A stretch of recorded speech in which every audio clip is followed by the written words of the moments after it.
Quand on parle de fabrication de pointe, l'objectif est, il est super simple. La perfection, la précision absolue. Que ce soit un tout petit implant médical ou une pale de turbine géante, chaque pièce doit être nickel, zéro défaut. Sauf que, cette quête de la perfection, elle est un peu hantée par des ennemis qu'on ne voit même pas. Alors, on se pose la question, quel est le pire ennemi d'une machine qui coûte des millions? On pense tout de suite à l'usure, à une grosse panne mécanique, non? Eh bien, la réponse est beaucoup plus fine que ça, et en fait, elle est juste sous notre nez. Et les voilà, nos coupables.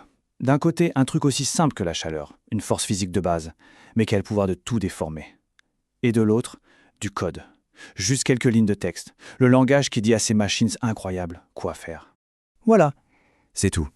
Quelques petits degrés de trop et une seule unique ligne de code qui cloche. Ce sont eux, les fameux fantômes dans la machine, qui donnent des sueurs froides aux pros de l'usinage de précision. Ils ont l'air de rien, mais les dégâts peuvent être gigantesques. Bon, rentrons dans le vif du sujet. Pour vraiment piger l'enjeu, il faut changer complètement d'échelle. On va parler au niveau du micron. C'est là que tout se joue, là où la moindre toute petite variation peut tout changer. Regardez ce chiffre, 70%. C'est juste énorme. Des études très sérieuses montrent que la chaleur, juste la dilatation thermique, peut être responsable de près de 70% de l'erreur totale sur une machine CNC.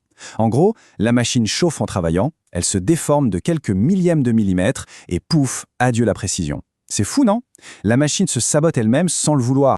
Et après le fantôme physique, voilà le fantôme numérique. Une petite erreur dans le programme, le fameux G-code, et c'est la cata. Soit on jette une pièce qui a coûté une fortune, soit, pire, la machine se crache. Et comme le dit très bien cette citation, quand on usine des matériaux qui valent de l'or, jeter une pièce à la poubelle, ce n'est même pas envisageable. Ok, alors comment on fait pour se battre contre un truc aussi basique que la chaleur? C'est là que ça devient super intéressant. On va voir comment des ingénieurs ont trouvé des solutions hyper ingénieuses pour dompter ce fantôme physique. Donc, l'erreur thermique, c'est quoi au juste?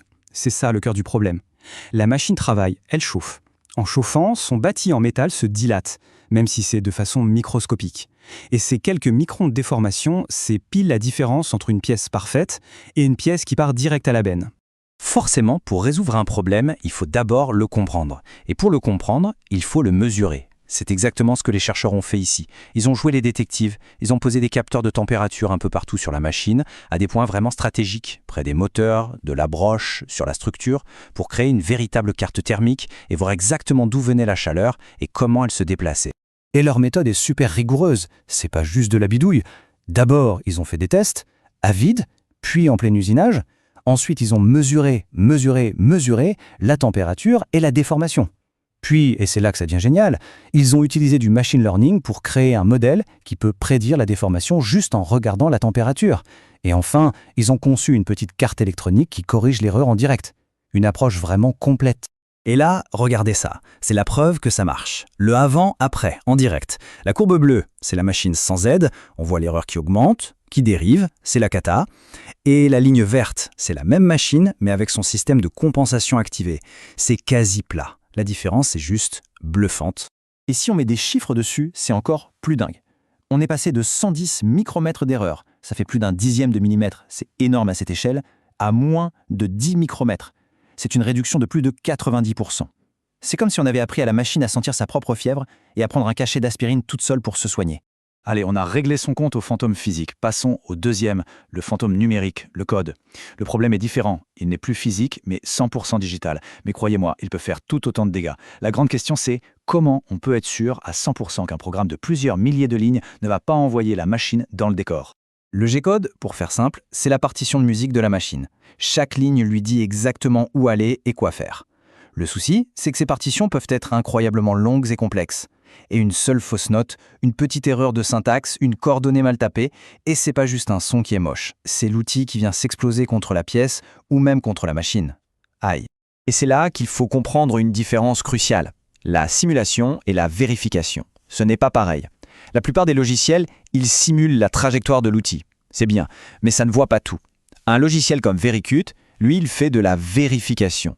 Il ne simule pas l'idée du programmeur, il simule le vrai code qui va être envoyé à la machine après toutes les conversions.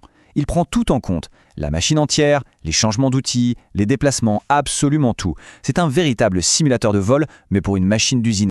Et voilà le résultat. C'est carrément un jumeau numérique de l'atelier. On voit la machine, la pièce brute, les outils, tout y est. On peut lancer le programme dans ce monde virtuel et regarder tout se dérouler, seconde par seconde. On voit les risques de collision, les mouvements bizarres, bref, on s'assure que tout est absolument parfait avant de lancer la machine pour de vrai. Et bien sûr, l'intérêt, c'est le gain financier. Et là, les chiffres parlent d'eux-mêmes. On parle de milliers, voire de dizaines de milliers d'euros économisés chaque mois. Comment ? Moins de temps perdu à tester les programmes sur la machine, plus aucune pièce jetée à cause d'une erreur de code, et on peut même optimiser les trajectoires pour aller plus vite. Le retour sur investissement est juste colossal. Alors, on pourrait se dire, ok, mais c'est pour qui tout ça ? Eh bien, ce n'est clairement pas un gadget, c'est vital pour tous ceux qui travaillent sur des projets à haut risque. Les machines 5 axes super complexes, les matériaux qui coûtent un bras, l'usinage sans surveillance où personne n'est là pour appuyer sur le bouton d'arrêt. Dans tous ces cas, la tranquillité d'esprit que ça apporte, ça n'a pas de prix. Bon, pour conclure, ce qu'on vient de voir, c'est pas juste deux solutions séparées, une pour le physique et une pour le numérique. Non, ce qui est vraiment en train de se passer, c'est la fusion, la rencontre des deux. C'est ça, le vrai tour de force. D'un côté, on a des machines qui deviennent intelligentes, qui s'analysent elles-mêmes avec des capteurs pour corriger leurs propres défauts en direct. Et de l'autre côté, on a des jumeaux numériques qui vérifient que les ordres qu'on leur donne sont absolument parfaits. C'est le mariage parfait entre l'ingénierie mécanique pure et dure et la science des données. Et ça nous amène à une dernière question. Une question assez vertigineuse. Si les machines peuvent non seulement prédire, mais aussi corriger leurs propres erreurs, qu'est-ce qui devient possible ? Imaginez un monde où ces deux fantômes, celui de la chaleur et celui du code, n'existent plus. Jusqu'où pourra-t-on pousser la complexité, la précision ? Finalement, la quête de la pièce parfaite, eh bien peut-être qu'elle est en train de toucher à sa fin pour devenir tout simplement la norme.